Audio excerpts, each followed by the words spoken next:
மக்களே, நான் இந்த ஹோட்டலில் தான் நம்ம போகிறேன்.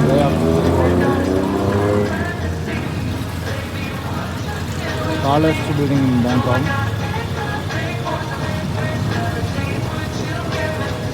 இங்கே தான் இன்றைக்கி தங்க போகிறேன். அது உங்களுக்கு நான் ரூம் டூர்லாம் பார்க்குறேன். மக்களே, நான் எங்கே வந்திருக்கேன்னா இங்கே பேங்காங்கில் இருக்க பே ஆஃப் ஸ்கை ஹோட்டல் இருக்கிறதுலே டாலஸ்ட் பில்டிங் இன் பேங்காக். இதுதான் இருக்கிறதுலே பெரிய பில்டிங்கு. வாங்க நம்ம போய் எப்படி செக்இன் பண்ணுறேன், எப்படி என்ன பண்ணுறேன்னு காட்டுறேன். இதெல்லாம் இருக்குது, வியூ பாயிண்ட்டு இதெல்லாம் இங்கே டிக்கெட் கட்டி போகணும். நம்ம இங்கே ரூம் அங்கே நம்ம எடுக்கிறதால எதுவும் தேவை கிடையாது, எல்லாம் ஃப்ரீ தான், பிரேக்ஃபாஸ்ட்டு எல்லாமே. வாங்க நம்ம போவோம்.